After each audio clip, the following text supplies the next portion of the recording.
नमस्ते और आदाब। गुलमोहर के छाँव प्रोग्राम में आप सब लोग के शानदार स्वागत करत है जा। भाई बहन लोग, आज रात फिर एक बार आप लोग के लिए जात है जा प्लानमानिया गांव जो अपन नाम पुरान नाविक मानियों से पैलक। आज ई गांव विकास के ओर अग्रसर होत रहल बाते। आज प्लानमानिया के कोना कोना प्रगति ही जनले बाते।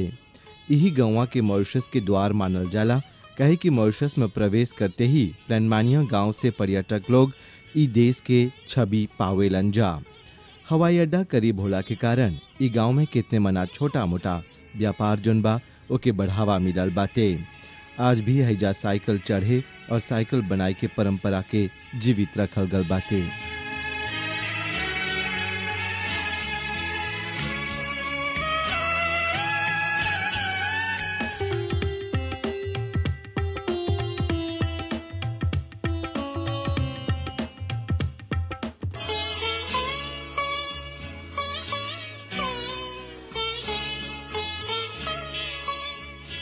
प्लानमानिया गांव बड़ी सक्रिय गांव है और यहाँ के लोग भी बड़ी सक्रिय रहेलन जा। मामू अस्सलाम वालेकुम। वालेकुम सलाम। कैसे बा हाल चाल? ठीक बा। कौन काम करत हुआ? कितना बरी से बाइसिकल बनावेला? हम है कमुआ 25 बरिस से करीला। फंसा गाँव से? फंसा गाँव। अच्छा, कैसे सोचता है कमुआ करे के? कैसे शुरू कर रहा है कमुआ? आगे हम है कमुआ अपन भाई से सीख ले रही, फिर दूसर कोई संगे लातेलिए में जाके सीख ली।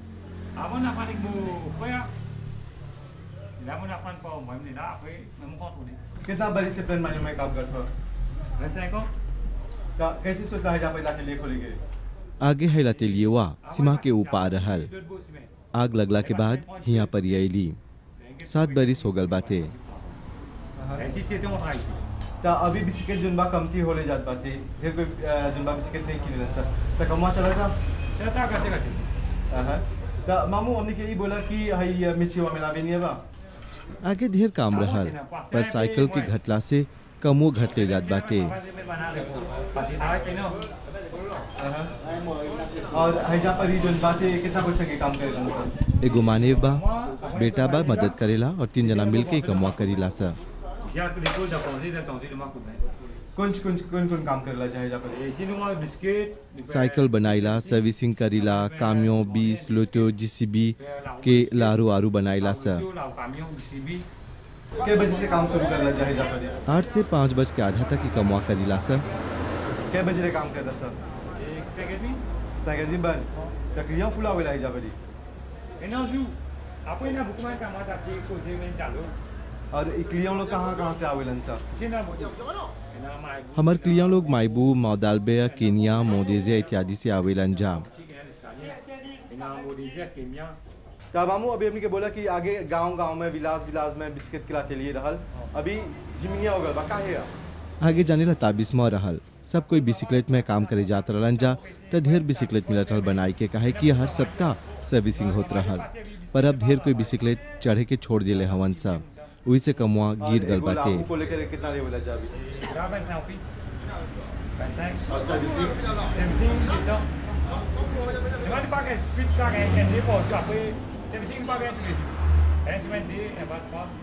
जे गुलजान को जी लेकोल के बाद है मिचेवा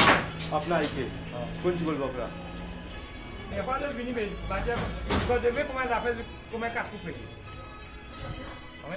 आज माने खाली पैसा खोजेला, आगे लिए नहीं बाते। अब ई कमुआ सीखे के लूरवे नहीं बा। आगे लिए माने नहीं बा।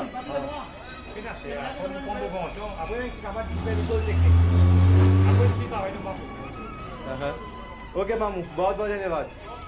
खुदा हाफिज।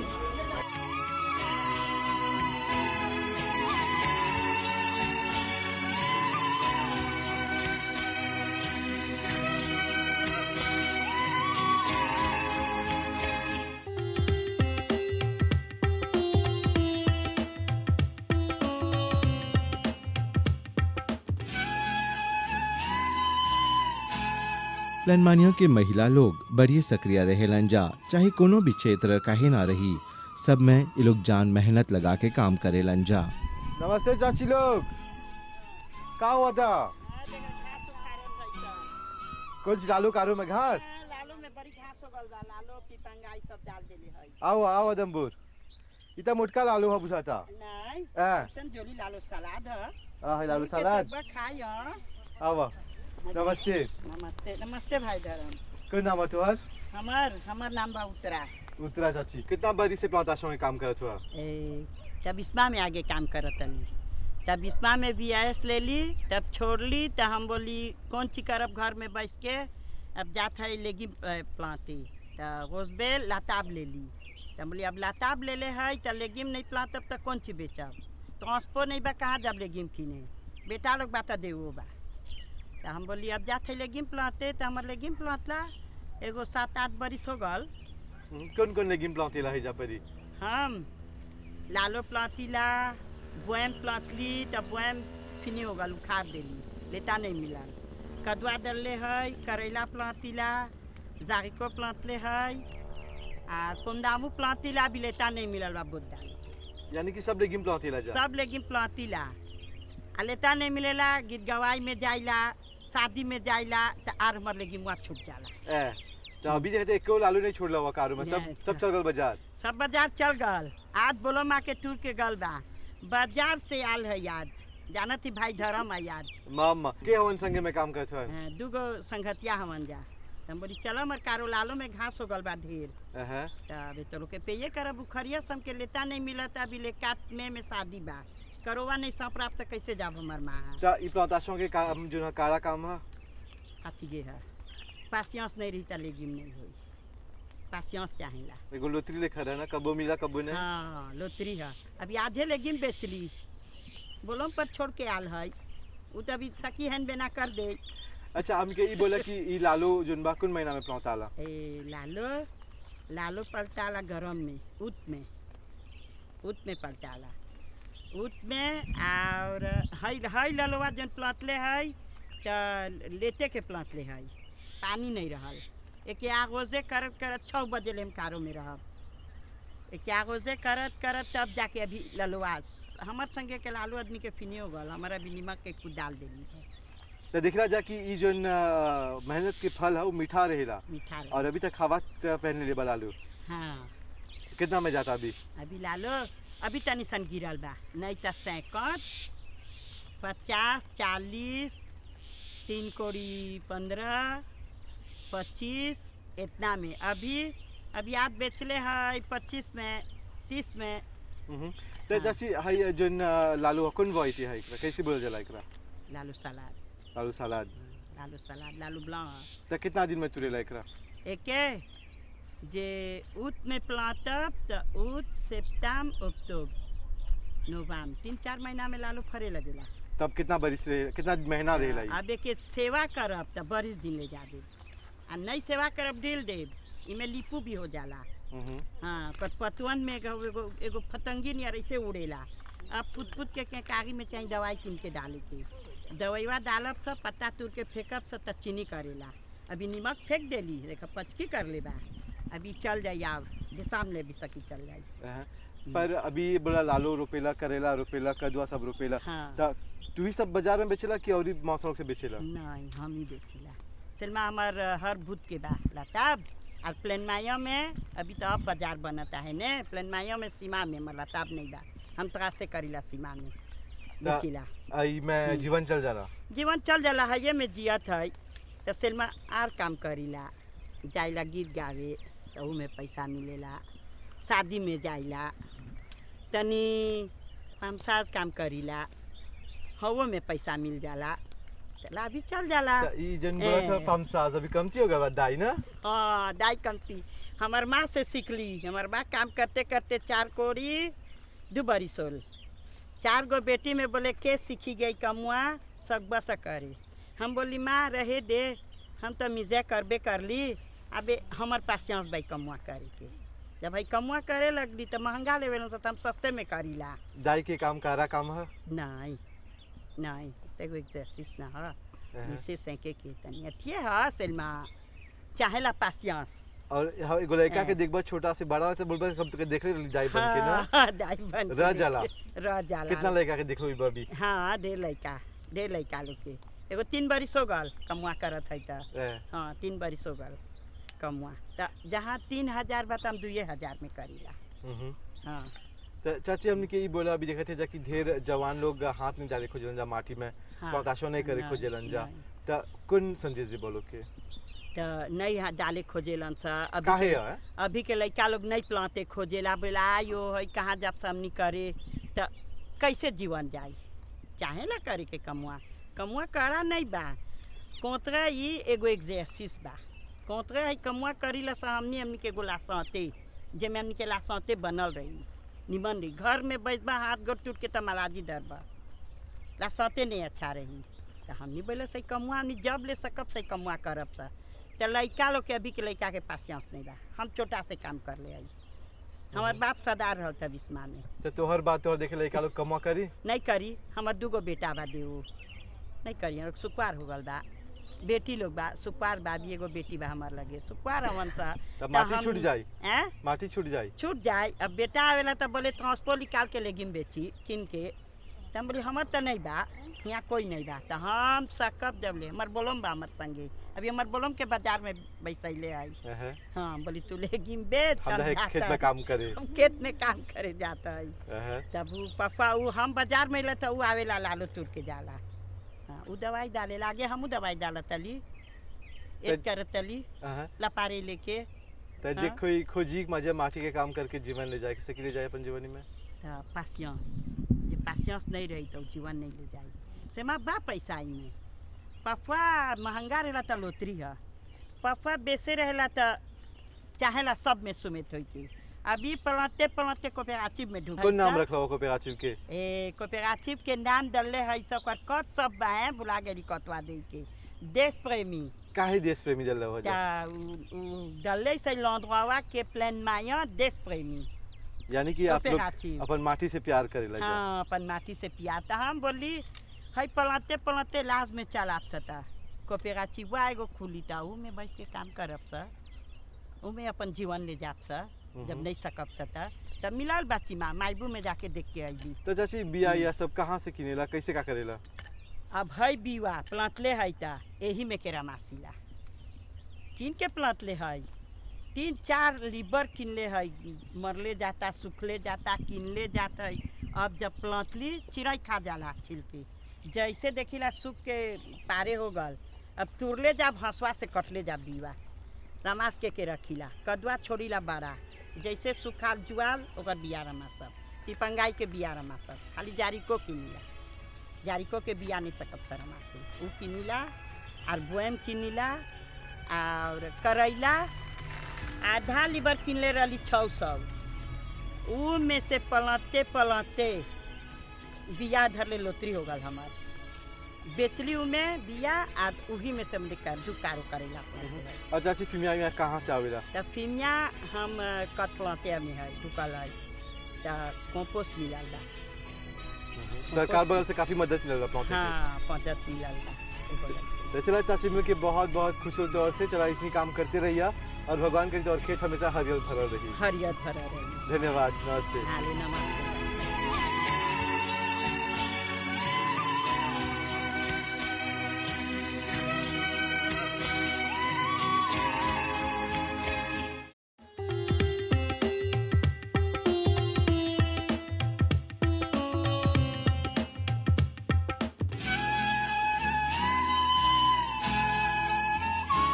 आज भी प्लानमानिया में ऐसा पुरान धंधा बाते जोन पीढ़ी दर पीढ़ी हैजा परी होइते आल बाते खालिद कितना बरिस से कमवा करत हो 20 बरिस से हम है कमवा करत है कैसे शुरू कर ले रहा है कमवा और है कमवा हम अपन बाप से सीखली वही ही कमवा करत रहल कोंजिले कुल में सिखत रही कितना बरिस के रहता है कमवा शुरू करला 15 बरिस के उम्र के रही तब पिताजी कैसे हजी दुकान में काम कर रहा कहाँ कैसे काम कर रहा मायपुर में ओकर एगो लातेलिए रहल जहाँ पर ओकर भाई लोग भी ओकर संगे काम करत रहलन जा तो अभी हैजा पर कौन काम करेला हैजा साग सीला जूता सीला और थोड़ा किन के बेचिला सभी मेजिकाल भी बाते तब तू कैसे सोचला हैजा पर यही कमा शुरू करे के हमर बाप बोलक कि ई मेचे में माहिर हवे पित्ती मामा सीख ले निमन काम करेले चल एगो लातेलिए खोल देला तोहर खातिर तब लाते वाइस नहीं रहल और तब जाके इलाते लिए खोलखल छोटा रहल पर कल्ले कल्ले हम एके बढ़ा दिली बड़ा मगाजे वो कर दिली।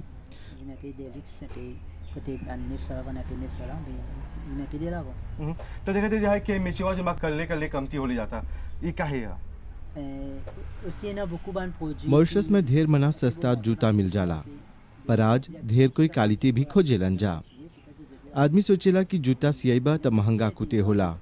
पर बार बार जूता किनबा त कितना महंगा कुते हो जाला। एक बार जूता सिया दिला त उ फेनो से नहीं फाटेला और कबो कबो जो जूता फेनो से किनबा कितना दिन जाए सियल जूता ढेर दिन जाला।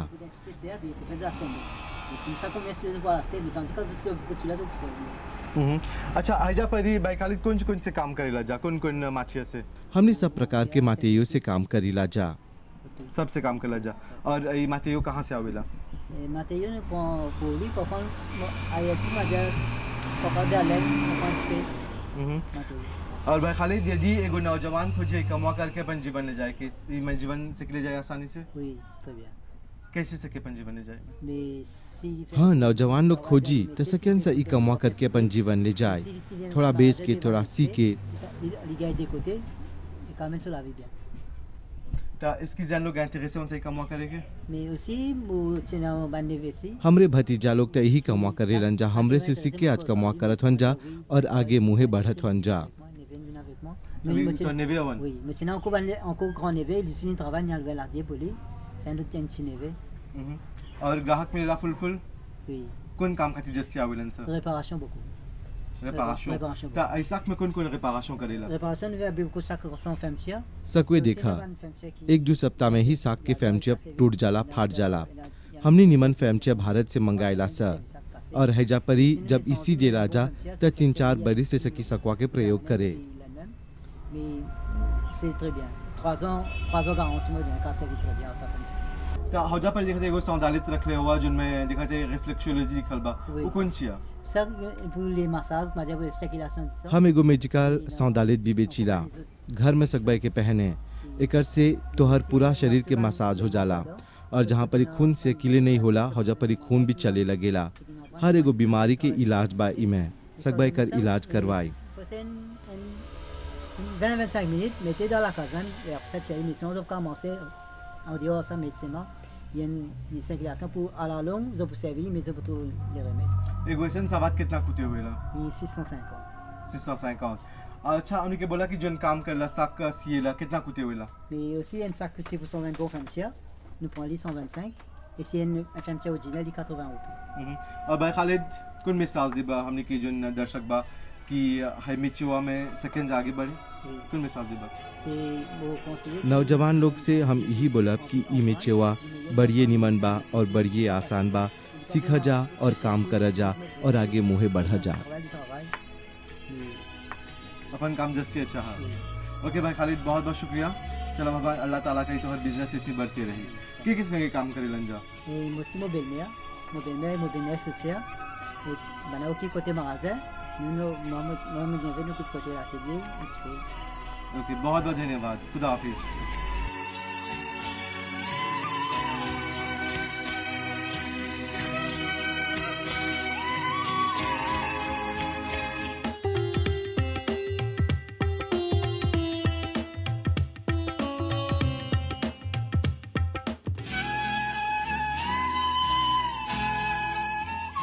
बुलल जला जिंदगी रिटायरमेंट के बाद शुरू होएला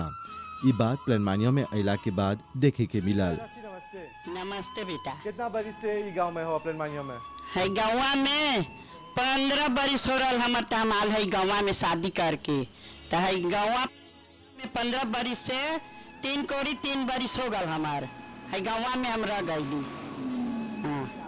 आबर बुढ़ा जाए कमारो मारे तो 12 गो कमारो 3 रुपया में बेचले है 3 रुपया के बेचले है तो आटा किन ले है तो शाम फजी रोटी खैले है पापा में तकारी नहीं तो दूध संगे रोटी खा के है ऐसे ऐसे हम करके हम अपन जीवन प्लान माया में ले गल है। शादी करके आ रहा है गांव में ताई गांव के संदल प्लान मानिया तो है गाँव बड़ी दम्बुआ रहल हमार घरवे भी जहाँ रही तो बड़ी फयाज रहल बहुत गाँची रहल अभी है गाँव जोली हो गल बा और चाची अभी आप लोग अपन ख्वाजमाज के जीवन कैसे ले जाते हो? ख्वाजमाज के जीवन बड़ी गमत से चलाता। हर 2 महीना में जाते ऐसा घूमे। अभी गल महीना में 12 तारीख के गल ऐसा घूमे। डोमेंडे पाई गल ऐसा ट्रेन में चढ़ल ऐसा 3 कौड़ी 10 रुपया पे ये करके ट्रेन में लेटू कर ले हमनी के। वो में एगो आइसक्रीम देला खाई के हुआ से निकल ली सा। हमी के झाल दो लोग सब संगे जाला से मामी गमतिये करीला सा। पिकअप लाग गईली सा हुआ मैं गमत कर ली सा। गमत करके 20 में भी गमत करते करते प्लान नहीं आल है सा। पाँचों मिला था।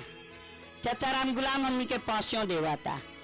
हमी के जहाँ मन करता घूमत है सा। आ चाचा राम गुलाम क्यों कर नगर में गल है डोमेंडे पाई। हुआ गली हुआ बैल देख ली हुआ गाड़ी बाउकर केवल नगर बैल बांधल बा रस्सी में घास खाता। और अथी देख ओकर गाड़ी भी रखल बा देख ली सा। मुला भी बा हुआ चीनी बनता चीनी खैली सा।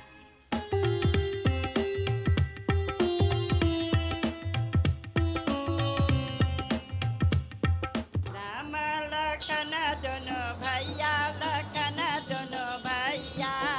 राम लखन दोनों भैया राम चलेला दोनों भैया चलेला दोनों भैया राम चलेला दोनों भैया राम चलेला दोनों भैया राम चलेला दोनों भैया